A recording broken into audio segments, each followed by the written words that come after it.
Bismillahirrahmanirrahim. Assalamualaikum warahmatullahi wabarakatuh.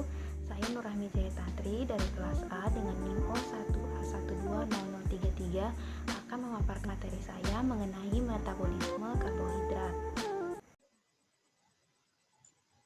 Baik, pada kesempatan kali ini saya akan membahas mengenai metabolisme karbohidrat.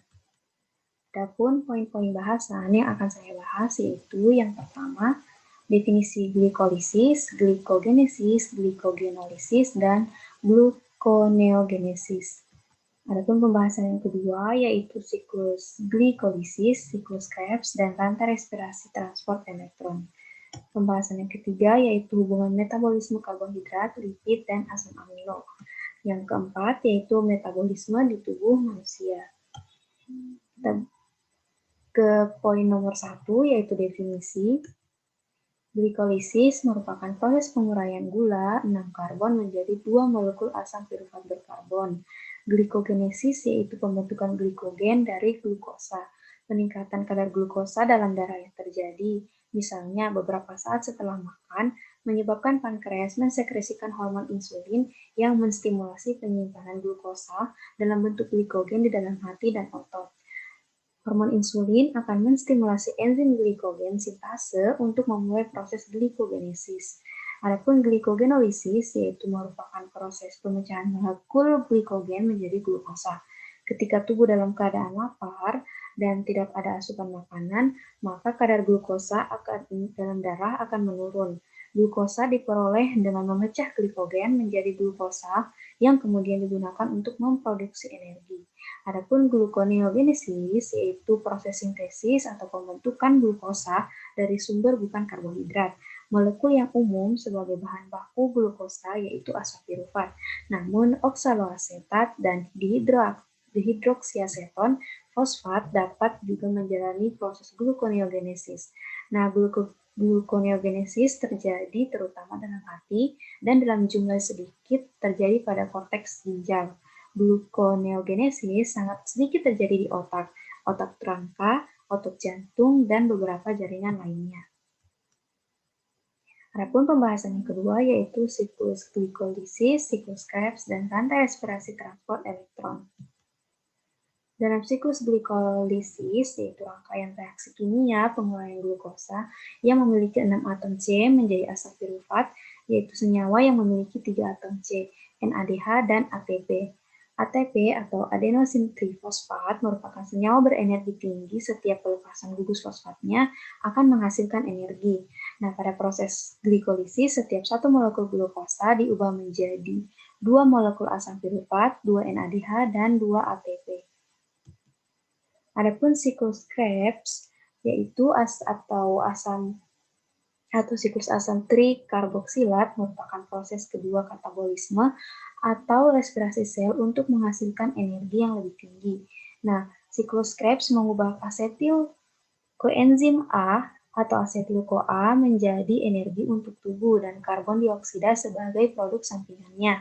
Dalam siklus Krebs terdapat 2 tahapan penting yaitu dekarboksilasi oksidatif dan siklus Krebs.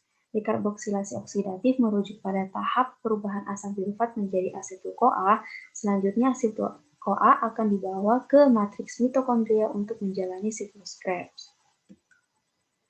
Rantai respirasi atau transport elektron. Transport elektron adalah proses terakhir dari respirasi aerob, di mana akan dihasilkan ATP dari NADH dan FADH2 hasil dari glikolisis, dekarboksilasi oksidatif, dan siklus Krebs.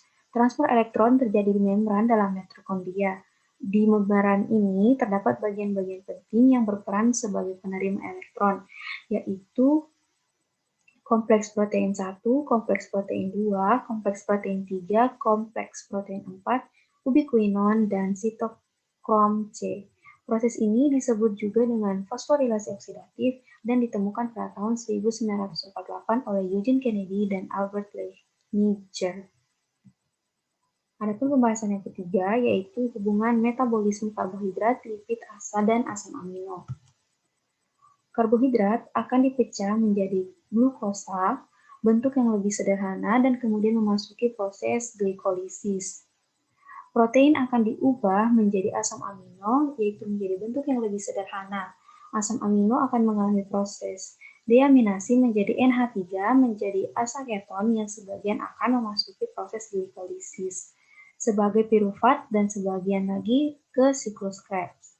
Sedangkan lemak akan dipecah menjadi bentuk yang lebih sederhana yaitu asam lemak dan gliserol.